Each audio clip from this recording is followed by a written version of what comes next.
Hello, everybody. Welcome to Coach's Corner this wonderful day, this wonderful Sunday. We're talking about something amazing as always. Of course, if you missed any of these, they're on your respective social platforms. We're on Facebook, we're YouTube, LinkedIn, wherever you need to, go to, it's there. So every Sunday you'll see the replays posted, and the replay will be posted right after this one as well. So my name is Jamel Matias. I'm a certified consultant of Proctor Gallagher. I help people. Basically, my brand is believe in the unseen. It's all about belief in yourself, belief in your goal, belief in your dream, and I help guide you to that. And my purpose is to reveal the potential that's already there within you and help guide you to your truest desires. So I'm in Maryland on the East Coast in the US, and I'll pass it to my amazing colleague, Lou. Hello, everyone. Thank you for joining us today. And if you're catching the replay, welcome. So, my name is Lou Perica, and I, as well, am a success mindset coach. And I help growth minded women who really want more out of life without the guilt, without the hustle and grind, to connect with their spirit, mind, body connection so they can actually design the life that they desire instead of the one they're living by default. Paul. Yeah, thank you, Lou. Thank you, Jamel. Good morning. My name is Paul Wooters. I'm in Burlington, Ontario. I'm a Proctor Gallagher consultant. I'm a speaker, author, adventure traveler, but it wasn't always like this. I worked hard, I worked harder, I set goals, I was thinking positive, but I was feeling stuck. And because I didn't think my results were really matching my potential. And I didn't want to settle, and I really felt stuck. And that's why I've decided to dedicate myself to helping you create the life that you want, to rewire your programming in your mind. And with this fabulous transformational material that our mentor, Bob Proctor, created, I help you achieve your most elusive personal and professional goals. Jamel. Amazing. There we Amazing. This conversation is going to be awesome. You go. know, and we talked, Paul mentioned there about being stuck. And you Mm, know how many people out there have been stuck? All three of us here. And also, you notice we're short one person as usual. Shout out to Alicia. Uh, of course she'll be joining us in future episodes, but she's here in spirit as well. yes. Hello, And Alicia. and I'm gonna do my best to keep her tradition going here further in the session here with some. I'm sure it's gonna be funny how I tie them in there as usual, right? So, and notice, what we're talking about today is risk taking, and we're going in depth about an article that we study with training that we receive, and this is essential to becoming unstuck. Taking risk, developing your confidence, developing yourself is essential and becoming uncomfortable. So obviously risk taking is uncomfortable. Mm-hmm. And intuition just gave me something to start this off. What's a risk that either of you like to share right now that you've taken in the past that you look back and you're, wow, I'm glad I did that. Anybody I'll want to go. share? Yeah, I'll start. Well, I think for me, it's any time I've made a committed decision, really. When I mean, looking back on your life, whatever it was, you'd made a decision to start a career, get married, have children, whatever it may be, it always changes the trajectory of your life. When you enter into something new, like for an example, I typically use the example from going into real estate into being a success mindset coach. That was a risk because I had a very established real estate career. and I was enjoying it. I did very well in it, etc. So it was a risk for me to just transition over. And with that risk, the unknowns, I didn't know the hows, I didn't know, and all the old what ifs kept coming creeping back. But I've learned to stay the course. And through that, I've um, attracted amazing clients. And every time I hear one of my clients wins, there is a feeling like no other, even like in real estate or anything else. It's just an amazing feeling. But I would have never experienced these feelings of succeeding at a business that I didn't even know about, right? And being able to help others, that is an amazing feeling. But I had to take the risk. I had to open another door in order for me to change the trajectory of my life. And that's what taking is about. There's so many doors, and every door is an opportunity. And once you open that door, you're stepping into the unknown. And that's where the adventure of life begins, because you already know the backyard you're in. You know it. It is, it gets a little dull, a little boring. So that's why going to that door and just opening it and to see what is possible is truly amazing. But if you don't even attempt to open that door, you're just living the same life over and over every day. That's what I've been experiencing. That's what I have experienced in the past. Paul. Wow. Yeah.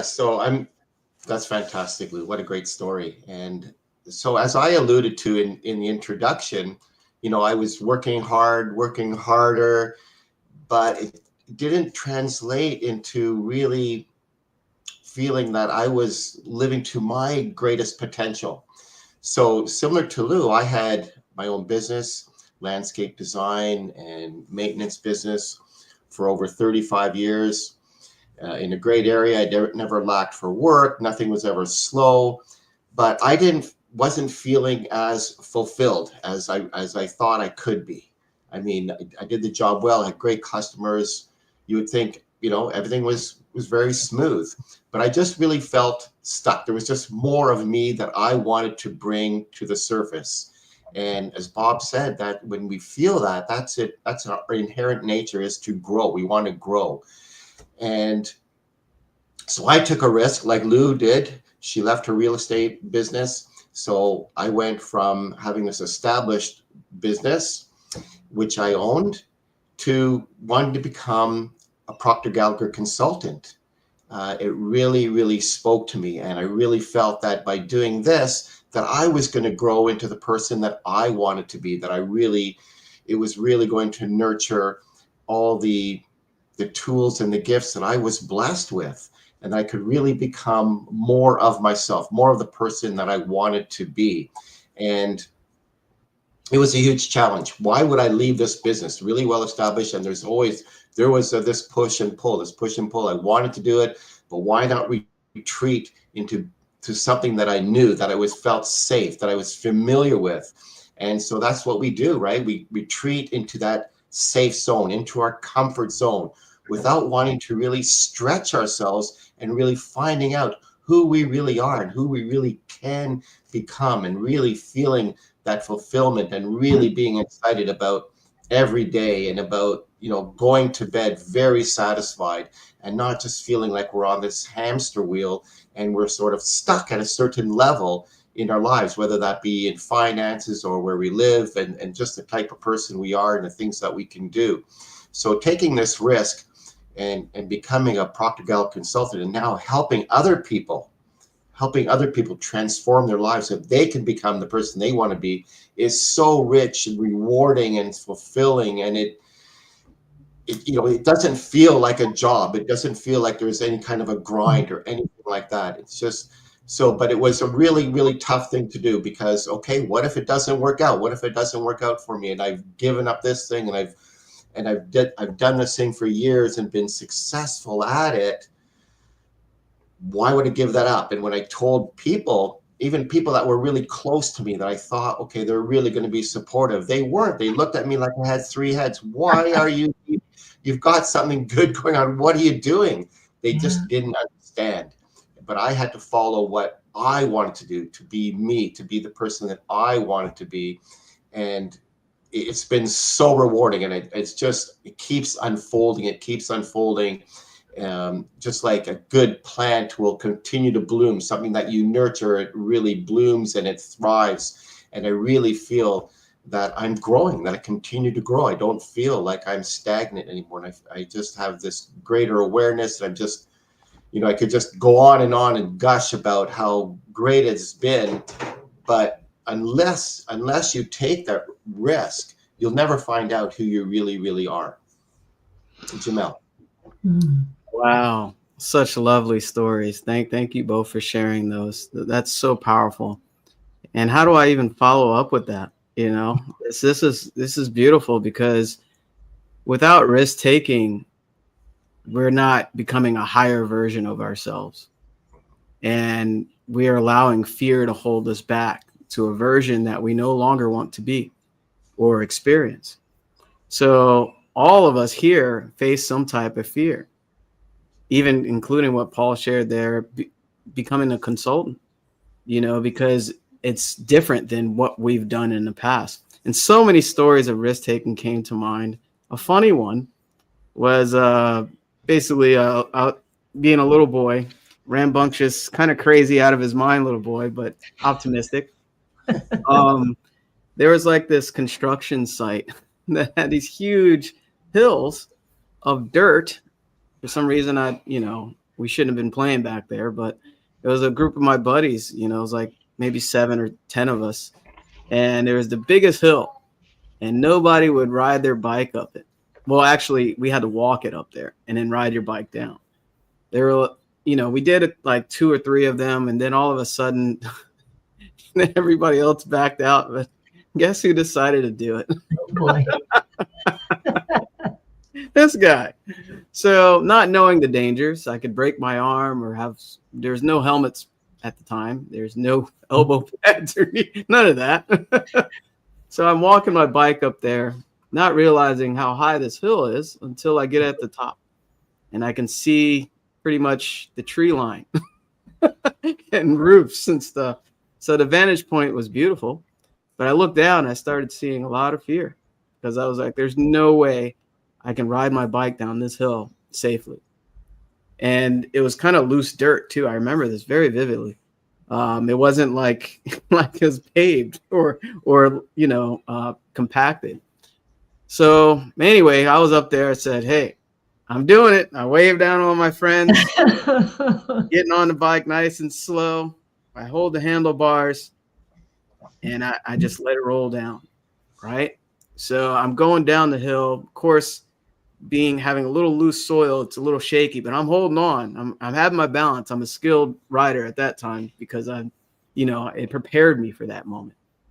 And that's deep in itself. So as I'm going down, a few of my friends were laughing, a few looked a little scared, and a few were cheering for me. And I didn't let go.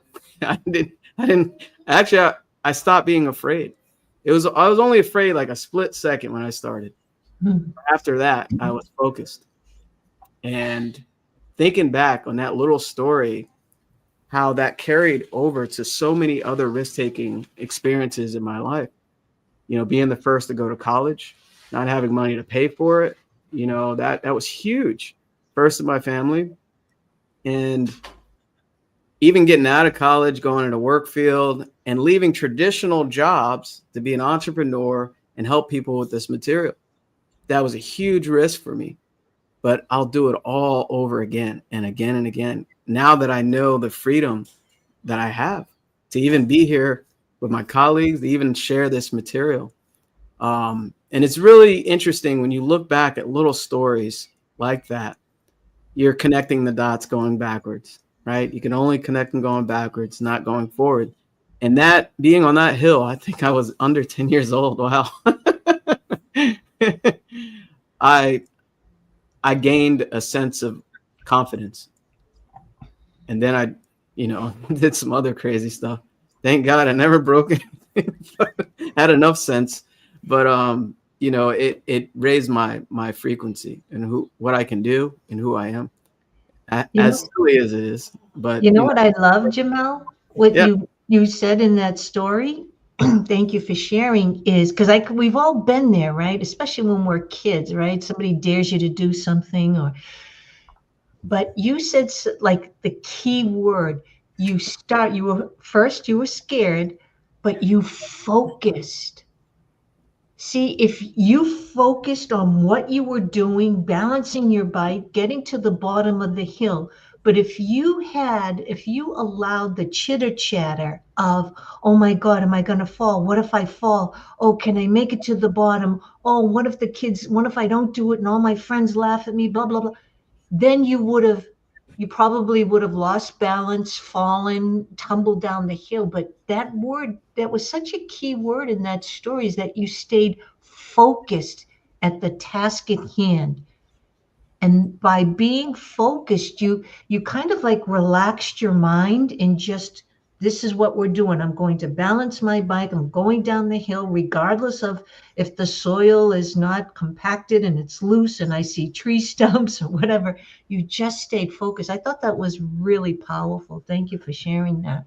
Oh, you're very welcome, Lou. You're very welcome. And to develop that such at a young age, and you look back and you're like, wow, the focus part of it was faith, right? Mm-hmm. Because you gain a faith where I know I can do this. Let me just let go, right? Let go, let God or spirit, right? So that's what I did. I said, I know I can do it. Watch me. And here's this confidence pouring in. And then, of course, the kids were like, oh, you did it, Jamel. Oh, I would never do that, but you did it. Like, I got praised, Yeah. and I was the kid on the block that did something no one's done. It's They so wouldn't do it funny. after that. You triggered two when we used to ride our bicycles, because that's what you do when you're a kid, right? There were two areas where we lived. One was a corner, and there was always sand because from after the winter it was a touch. So they used to have sandboxes, and the cars would get out, and people would spread sand. So coming around down that hill and making that corner, I was always fearful. You just triggered a memory for me. And then there was another area on the sidewalk where it got super narrow because of a tree stump or something. And every time I would approach these two things, I can feel that, oh my God, I'm going to fall. Oh my gosh, I'm going to fall. And I think sometimes maybe I did, and sometimes I didn't. It was most likely the times when I focused, oh my gosh, I'm going to fall, I fell. But if I just went through it, I was fine. So it's really funny. You just triggered those two memories of me on bikes. I love it. I love it. Yeah. See? The bike era. Yeah. Um, I have yeah. a bicycle story. I have a bicycle story, and it wasn't when I was a kid. It was actually I was in my 30s, and I was in good shape. Ran marathons, and I did a lot of biking. And some friends of mine who were avid mountain bikers were entering this 24-hour mountain bike race. So it's a loop. So each loop is about. So you're a team, like a relay team. And so each loop might take you 45 minutes to an hour to do. And so I got myself in shape. I was riding my bike all the time, but I'd never done technical riding like this required. I think it was called 24 Hours of Adrenaline. It was a 24-hour race. And I'd never done technical riding like that. I was in my 30s. I was all pumped up. And so now we're going downhill, like down a ski hill, like through the tree lines, through the trees. So there's a trail going through trails. There's I think there were like 700 riders and things like that. And there was a single lane or two lanes. That's it. And so the first loop I went around, I had never done technical riding like that before, like over logs, between trees, going down, like I said, going down the ski hill, between the trees and stuff. I was super scared, like more scared than the first time I went on a roller coaster. Like when I was a kid, the first time that fright, I was so scared. But I remember one of my teammates saying, remember this, momentum is your friend. Momentum is your friend. So when you're going down the hill, like don't go down the hill with your brakes on. Just go with the momentum and steer your way through. It'll be safer.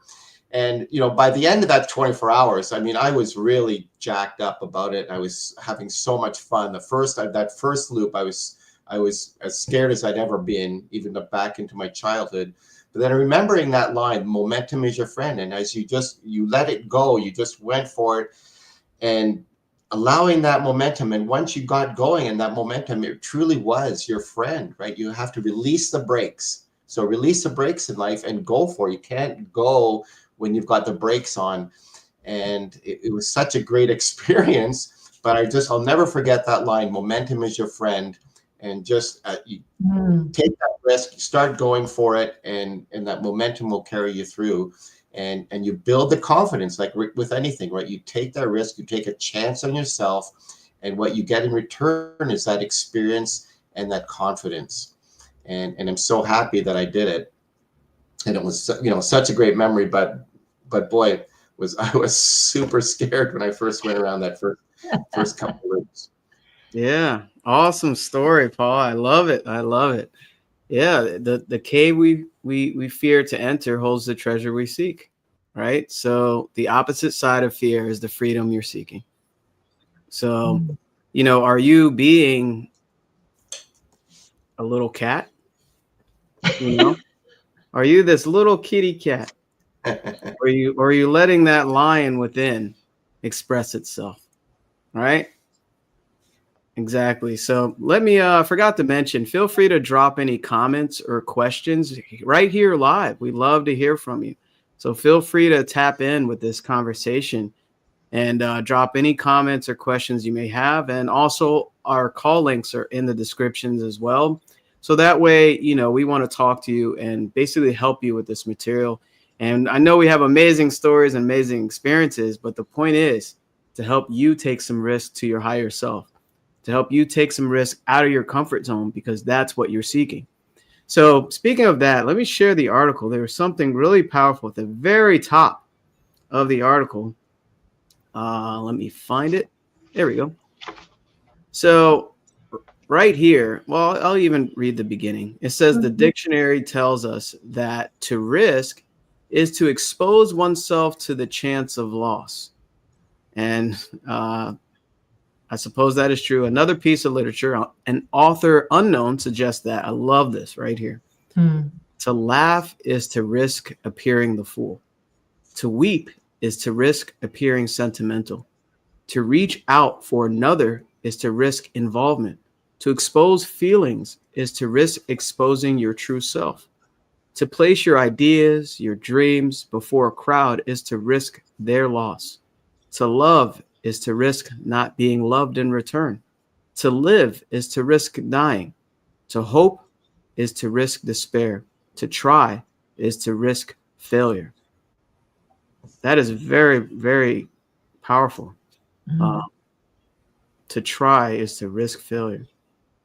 The next couple of lines I have highlighted in my book. Yeah, same here. Yeah. Go ahead, Lou. You want to share? Well, it says, you may avoid suffering and sorrow if you don't risk, but you simply cannot learn, feel, change, grow, love, or live. The greatest hazard in life is to risk nothing. The person who risks nothing does nothing, thus has nothing. Only a person who risks is free. Oh, so true. Wow. Mic drop. We can end it on that one. Okay. That is so huge. We can read that again. When you think about it, we talked about, what was it last week? Confidence. I think last week was confidence, and that's what we'll be getting into, is how we're not born afraid of taking risks. We're actually taught to be afraid of taking risks. It's really so fascinating, because like further along in the article, when they talk about how babies, we instinctively know that falling down is part of the lesson to learn how to walk. And we've discussed this before, but that divine essence within us that's always saying grow, grow, grow, because that divine essence within us is always looking to express itself in a greater way, expand and express, and it uses us. So this is why we all have our own individual desires and wants, because that essence is expressing it through us. It's using us as the vehicle. So when we get that call to do something, even though it's scary, that something is meant for us to carry out. I think I mentioned in one of the calls, a spiritual assignment. So this is what's so fun. Like I've done, similar to Paul, like physical things. Was I scared when I did the Spartan race? Holy cow! I was so Oh scared. wow, I didn't The know you did first thing was this, I don't know, 8-foot wall. I could barely, get my feet off the ground. But every challenge, I remember one of the obstacles was the like a rope obstacle, and it was really high, and you had to climb. It was on an angle, and my feet were wobbling, and I just looked down, and I was like, oh God, look, just focus, just focus. And I got up to the top, but now you had to get on the other side to come down. And flipping my leg over to find and have my footing get into one of these other holes in the netting, and then bringing the other one over. And I'm at the top. There's only rope holding me, and I'm wobbling and spinning. I was terrified. I was so scared. And then when I made it over, that was the biggie right there. That was a win. And then I started to climb down and go about on the rest of the obstacle course. But that was one of the biggest fears that I had, is just, oh my gosh, because I had to shift my body weight, right? So things like this, I think I shared at one time. There's a rope course near me, and I always wanted to do it. Every time I drove by it, I would see people hanging and dangling. I was like, I'm going to do it, and I would ask people, "Come on, you want to do it?" No, no. Everyone kept saying no, and I was like, "BS! I'm doing this. I don't care." And it was like 90 degrees the day I did it, and I can hear myself talking to myself. Okay, Lou, you're here. You're standing on a little platform, and your goal is to get to there. In order for you to get there, you have to put your feet on these things that are moving and swaying, and you have to hold on to the rope. But in order to do that, that's the part you have to get through in order to get to that next level. And every time I can hear the conversation in my head, just do it, Lou. You can do it. You can do it. But it really is this inner conversation that we have, right, with ourselves. But there's many times that I've talked myself out of things. And at those moments, I can see me falling. I can see me with the bicycle. Oh, Lou, you're gonna slip, and boom, naturally I would slip. So it's this inner conversation, this dialogue that we're having with ourselves that gets us through to the next point. You can do it. You can do it. Just take a deep breath. Take your time, one step at a time, Lou. And every time I have those conversations with myself, I calm down and I just do it. But once that other voice pops in, well, what if, what if, what if? I doubt myself, I start to wobble or whatever and fall. So the inner conversations that we have with ourselves is so vital. And that's why when you take a risk, when you take a chance of doing something different, doing something new, you must be aware, be mindful of the conversation, because you will talk yourself out of it, for sure. The paradigm, the old beliefs, Who do you think you are? You can't do that. That's dangerous. You'll fall. You'll hurt yourself. Da, da, da, da, da, da. Those voices from the past will definitely want to pull you back. So, in order for there to be growth, you must learn to override those conversations and have the conversation with yourself like, I can do this. I may not do it as fast as someone else. I may not do it as well as someone else, but I can do it the way Lou is going to do it. And just one step at a time. And that's the excitement, that's the adventure of life. Life is meant to be exciting and an adventure. But if we don't take risks, it's just the same old, replaying every day is the same scene, right? Exactly. Good. Paul? Yeah. So that's so great, Lou. The very first line in this article, it says the dictionary tells us that to risk is to expose oneself to the chance of loss.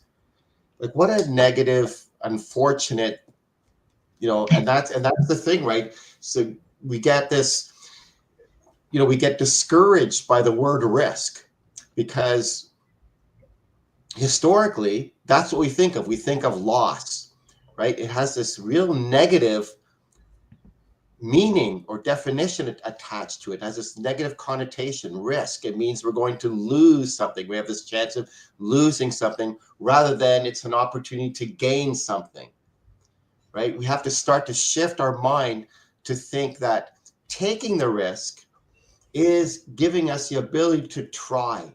It's giving us it's opening ourselves up to more possibilities. Otherwise, we're just building a cage. We're building our own prison. We don't want to do the next thing. And we're not opening ourselves up to the beauty of what we could actually be. And recognize, failure is something that we fear. We fear failure. But we've talked about it before, that failure is so important, that failure is part of success, because the failure gives us, a lesson. It gives us feedback. It's the ability to use, we use it as a stepping stone, and that leads to greater success. But most people don't even want to try because of the fear of failing. And Lou mentioned something about a baby learning to walk. A baby falls down and hurts itself. It's a baby. It's like, a year-old baby has been on this planet for a year, and we encourage that baby to walk. It falls down, it bumps. Oh, get up. You can do it. You can still, it's okay. It's just a little bump. The poor baby is crying. You don't pick up the baby and go, you know what? Maybe walking isn't for you. Maybe you better just sit down. You better just sit down. Walking is not, in your future. You don't say that. You encourage them to go on. You get your kids involved in sports. Come on, you can do it. You can do it. Don't worry, it's okay. Try your best. But then we don't do that as adults. Right? We stop doing that. Somewhere along the line we stop, because our default is, I can't. Lou said, I can, right? You have that voice, I can't. What if, and all these scenarios, right? The default is automatically go to all the negative things that couldn't go wrong and all the things that might happen. None of us are suggesting to be irresponsible, right? Now, there's a fine line.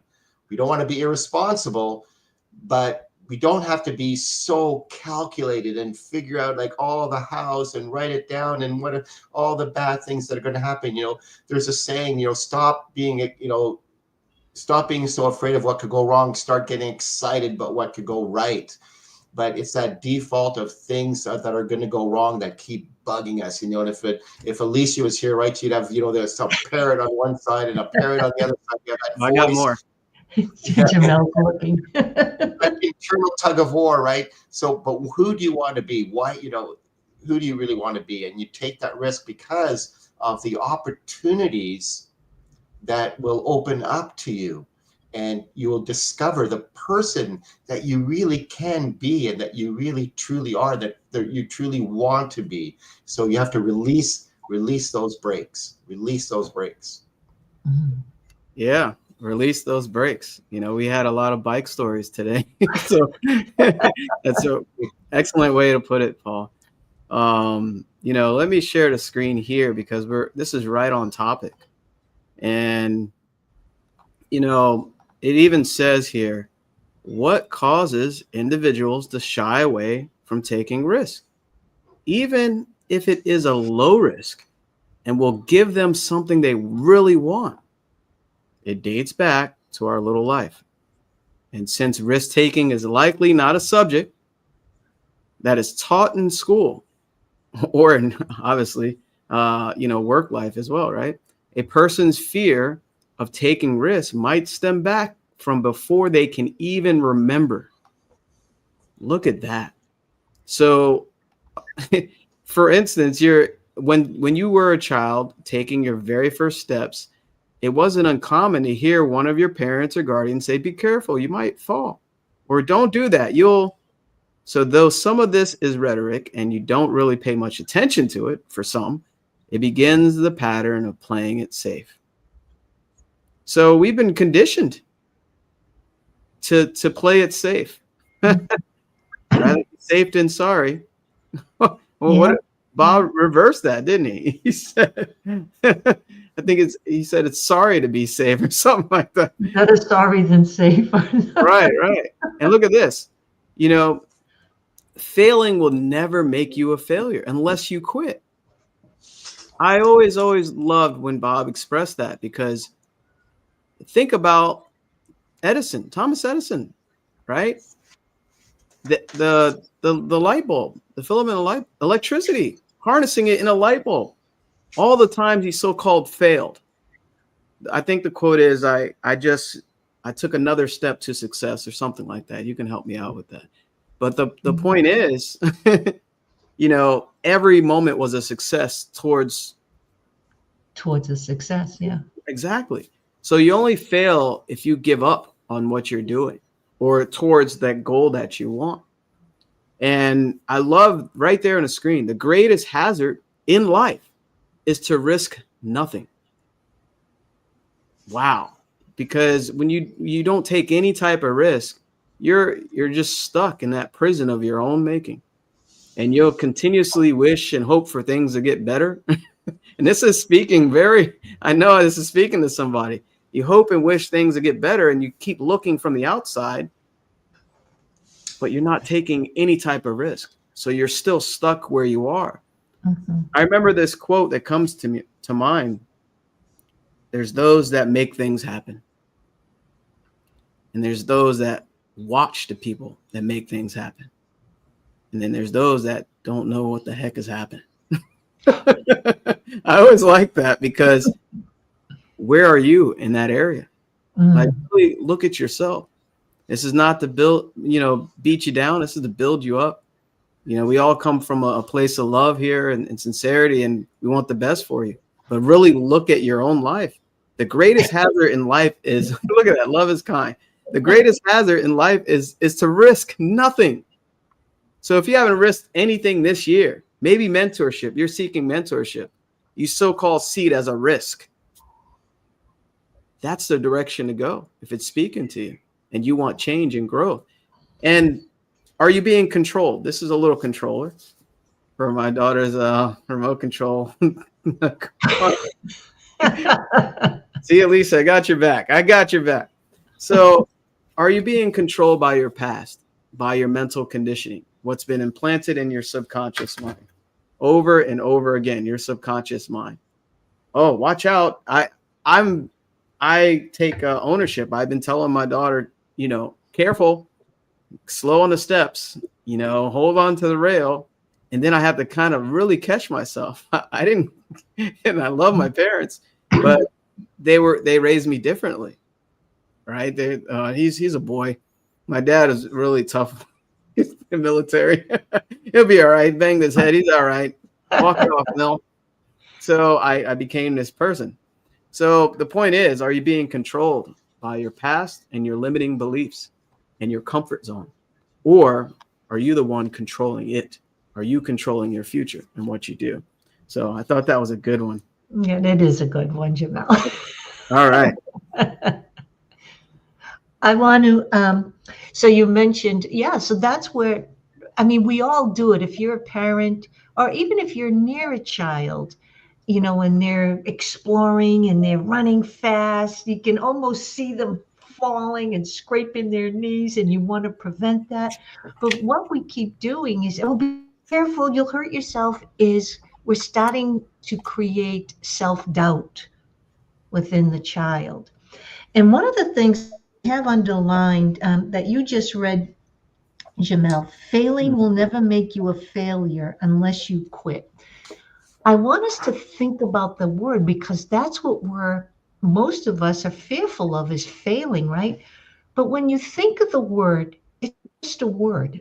It's just a word. We could replace it with cup. We could replace it with scissors. It's just a word, but it's the meaning of the word that has been impressed upon us. So even when you say failure, the tonality that we say it in, the the sound that we say it in, the image that we've been given about the word failure. Think about the movies, the songs. Oh, you broke my heart. I can't go on. Oh, the guy's just struggling, and we didn't want to be that image and the feeling. That word failure, I know for me, triggers me. I don't even like saying the word. And it's like, well, why is that word failure have such a deep meaning for me? But I don't think I'm alone because I think this is why most of us don't want to fail because of the image that comes along with that.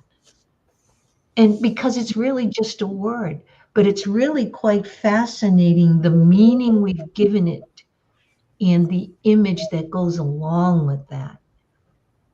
That's because again, it's just a word. We could take that word and say, "Oh yeah, you're afraid to be a cup. You're afraid to be a sneaker or whatever," right? But it's the word failure and how it's said, the images that we've been shown what a failure looks like. And I think that's the fear that we have. It's not a matter of, falling down and that's okay. Falling down's okay, but it's the image of falling down and people laughing at you.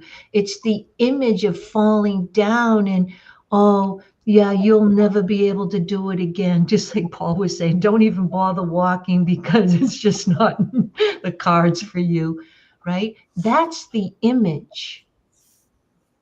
So that's why failure can have such a strong hold, I think, on us because of the image and the meaning we give it. But if we maybe just give it a new version, just like Paul says, it's just part of the success process. So if we stop giving it that word with that image and that feeling and just um, redefine it, it's just a step. It's just a stepping stone to the path of success, whatever it is that you want to achieve. So I know for me, that's how I have to look at it. That's how I have decided to redefine it and understand this is my journey. What I choose to do, how I choose to fall, how I choose to get up is my business. It's no one else's business because it's my journey.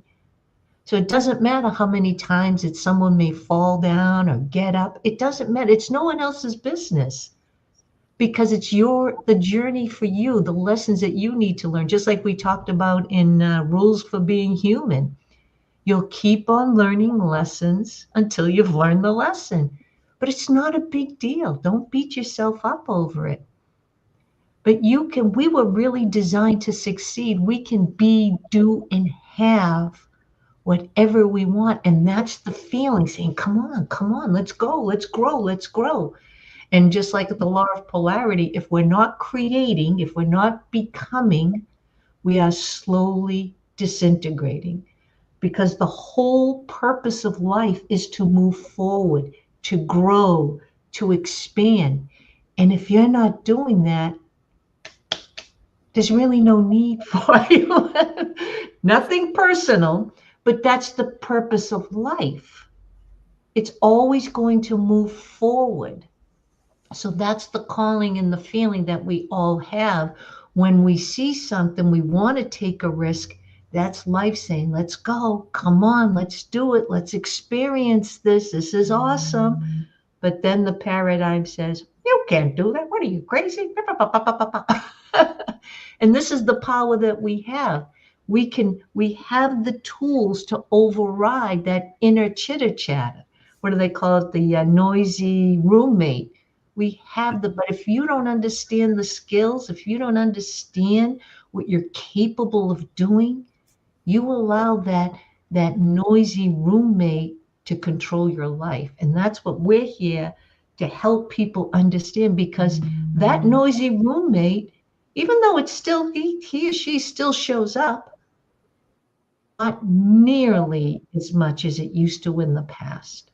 And now I know I have the tools to quiet that. I understand where that chitter chat is coming from, and I understand the tools to override that and speak into creation what I desire.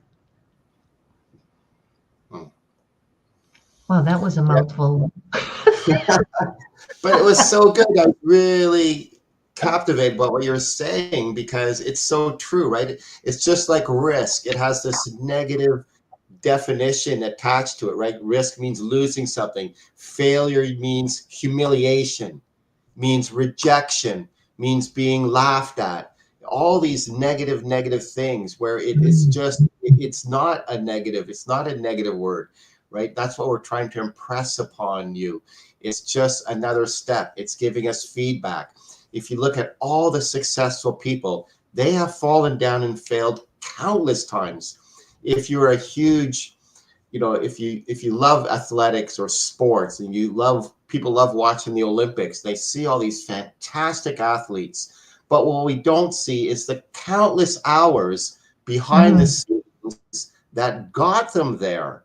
And how many times did they fail, or supposed fail, or not make what they wanted to make? How many times did they fall down? How many tears were shed?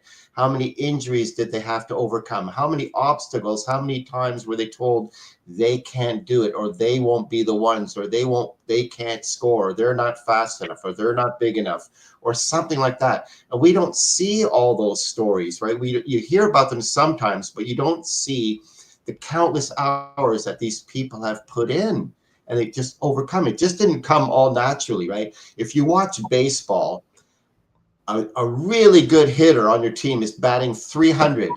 300. That means only 30% of the time they're getting a hit. 30%. And that's good. That's like all-star caliber, hitting 300.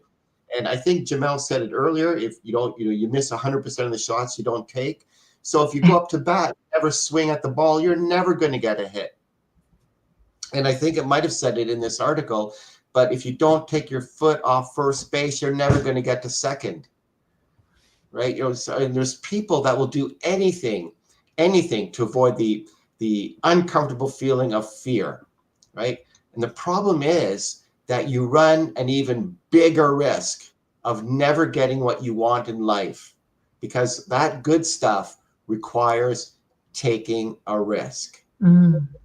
Right? And I wrote this down, and I don't know if it came out of this article or another article, but success can only be reached when we are prepared to take those steps, even the ones where we might fall down. The real win is the confidence and the experience that you acquire, and that translates into new opportunities for growth, new opportunities for enjoyment, new opportunities for expansion in all areas of your life, Now, how many times have you heard life is short? You hear that all the time, like thousands of times I've heard that. But it's really worth repeating, because that's exactly the reason why you've got to be fearless, because life is short. That's why you need to start taking risks. That's why you need to do it. That's exactly the reason why you need to do it. Mm. Jamel. Wow. Wow. Excellent. Shared very, very well. Both of you. This is amazing. I knew it was going to be an awesome session today. I knew it. It's always awesome. You know, Paul mentioned a lot there, and he said something very special at the end. Life is short. Right? I keep doing it when you drink your tea or water. This is your time, right? This is a little timer. And, you know, let's turn it upside down. The sand that's at the top is your future, projected future, right? Whatever time you think you might have 30 years, you might have 2 years or whatever, right? That's something we don't know. We don't know what's up here, right? We don't know what our future holds. Here's the sand that's going down at the bottom. That's your past. You can't change what's back there, right? The past is the past. Leave it there, you know, especially if it's negative. If it doesn't serve you, don't bring the past to your present. But here, right where the sand is moving, that's right now. That's this moment. And taking risk will always be in this moment. Mm. That's why they say the present is a gift. And the question is, do you choose to remain where you are, or you take the risk to the version that you want to experience? It's very simple. And that's why we're here to help you through that, because taking risk, oh my God, we shared so many different things here. But there's something that really spoke to me in the article that I definitely want to share here. There's a lot in here, but I definitely want to share this. This is so good. And this is going to really, really speak to you if anything else didn't speak to you here today. So, Yep, there it is. see, Lou and I are in the same frequency. Four-letter word. So there's a 4-letter word that most parents use around their children so frequently that the children pick it up, and before too long, it is buried in the treasury of their subconscious mind. That 4-letter word is can't. This word has done more damage than a lot of other frowned upon 4-letter words put together. We'll continue here. Can't is a word that paralyzes any constructive progress. It switches your mind into a negative frequency. It is a 4-letter word that will open your mind to a never-ending flow of logical, practical reasons, which will enable you to justify why you are not able to do something you sincerely want to accomplish. So the only alternative, pay attention to this, to that 4-letter word is its polar opposite. I can. I can is far more important than IQ. You don't necessarily have to be very smart to win, but you must be willing. Willing to do what? To take the so-called risk and let go. Let go of your old version. And you know what's so powerful about that? For us to be here on this camera, we had to tell ourselves we can. For us to be on video, you know, some people are scared to talk, scared to raise their hands, scared to speak. We had to tell ourselves, I can. For us to step out of our older versions, Paul shared his story about his businesses. Lou shared her story. I shared mine. We had to say, yes, I can. And look at us now. We're lioness and lions speaking to you through experience. We don't just know about this. You know, we experience it. So that I really want to share, because I don't even allow that word in our household. because it's been so conditioned in my life. I had to break through it. And even if my daughter says, it's so funny. She catches herself now. Even I haven't heard it. Wow. Probably in over a year now. She won't speak it, and think of that type of conditioning at such an early age, right? There's your subconscious mind. Imagine you've been telling yourself most of your life, I can't. That is so powerful. Override that. I can ask a question on live. Maybe you're a little scared to talk to us. I can set up a call with one of them. I can invest in myself to get whatever it is I want. Growth is a natural process. You desire things because you want to grow. We're meant here to grow. So if you're telling yourself, eliminate I can't, or the word can't in your vocabulary from this day forward, because all it does is it holds you back to a limited version, and you start disintegrating, like Lou shared. And to disintegrate, not knowing your future, it'll be a rough road for you, a road that you don't want. So, but anyway, yeah, I really wanted to share that. Thank you for letting me share that. Yeah, think about when you say I can't, it's like the mind just automatically shuts down. It's like, I can't, it's done. We're not going to do it. I can't do it. It's almost like when someone says, I don't know. It's just a default answer, right? So a lot of times I can't is just a default answer. You're not even thinking about how can I. It's just, I can't. Or I don't know. And I always, when someone says, well, I don't know. And I said, well, if you did know, because now what I've caused them to do is to think. Because I don't know is just a default answer, means my mind's shutting down. I'm not going to think about why, possibilities, or anything. It's the same with I can't. The mind shuts down. You've already given it an order. There's no need for it to go and look for possibilities and solutions. So when you say I can, how can I? How can I? Now you're opening up the flow of possibilities, of solutions, of the hows, because you've triggered your mind to go into search mode, right? You've triggered the search engine to go look for answers. But when we say, I can't, it just shuts down. There's no need. You haven't given it any target or any direction. It's just like, okay, putting up the close sign. No need to.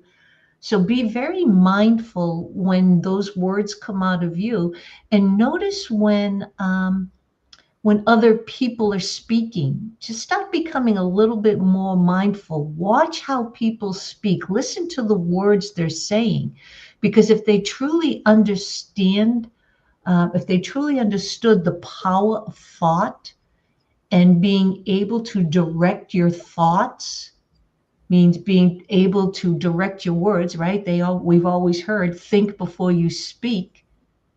You will start to really notice that people are not thinking. It's just mental activity.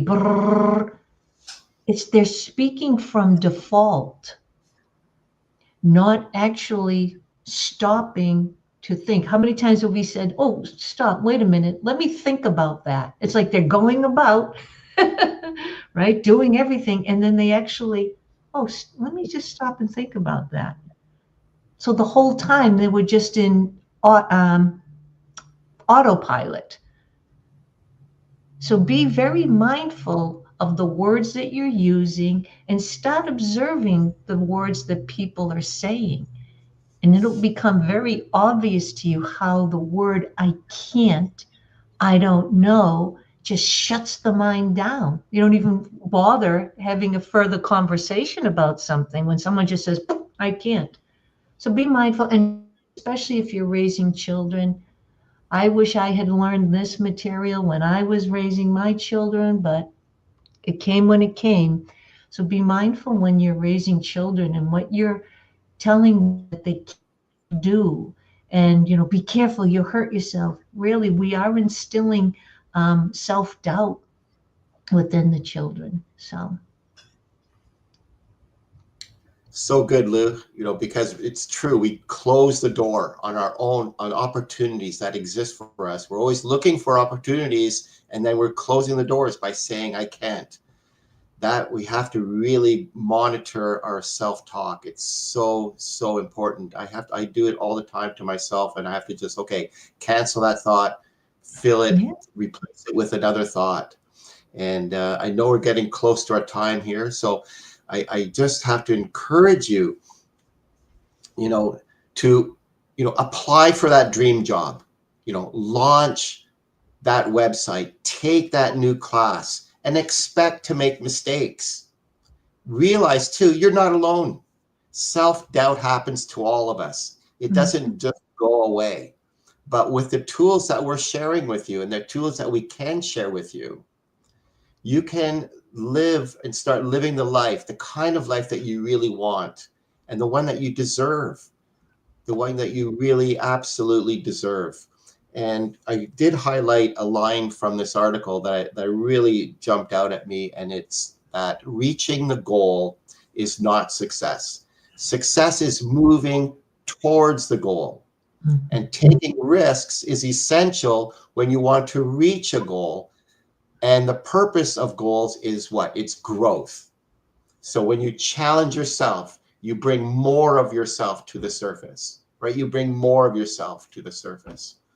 And that's so, so important. If you really want to live your true self and have the life that you truly want to live, again, we're not condoning, okay, being irresponsible, but you have to take the risk and don't just close the door to the opportunities that present themselves to you. Jamel. Yeah, so well shared, everybody, and thank you, Paul. That's exactly what I was going to mention. See how the synergy here? Paul mentioned that the reaching the goal is not success. Success is moving toward the goal. So that reminds me of Earl's definition of success: the progressive realization of a worthy ideal. That was his definition of success. So remember, we're either creating or disintegrating, right?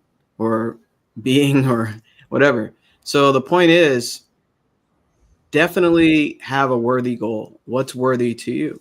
What do you really want? What do you want to achieve? What do you want to have? What do you want to do? This is why it's important to get clarity and have clarity, order of the mind, heaven's first law. So if you don't know what you want, let us help you with that. Let us help you figure out where you want to go, what you want to achieve. And, growth, it's connected to the goal, right? Goals are not just to get things or have things. They're designed for us to grow. You naturally want to grow, and don't feel bad about what you want, what you desire, or what you want, because it's unique to everybody. You want your first 7 figures? Let's do it, right? But it's only you that holds yourself back to that version that you want to experience. And I love that when it's said here in the article, when you challenge yourself, you bring more of yourself to the surface. More of yourself. There's hidden potential right there that you haven't really tapped into, and it's been dormant, waiting for you to take that risk. It's been sitting there saying, hey, I'm really motivated what they said today. Or I really like how Lou shared that, or how Paul shared that, or how Alicia, other episodes shared, her perception as well, her experience. So, but did you take the risk of reaching out to one of us? So-called risk, right? And that's a very low risk. Oh, I can't. I have to do the dishes. Oh, I can't. I'm afraid to even imagine that life for myself. All that is the the behavior of being a little kitten.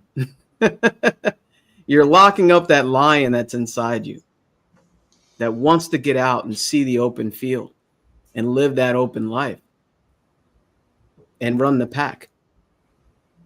Or you can be that little kitten and just stay in one little room in your little cubby for the rest of your life if you want.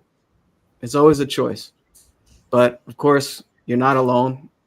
You have us on, Coach's Corner every Sunday, but you have us at a higher level as well, because we want to meet you and we want to talk to you.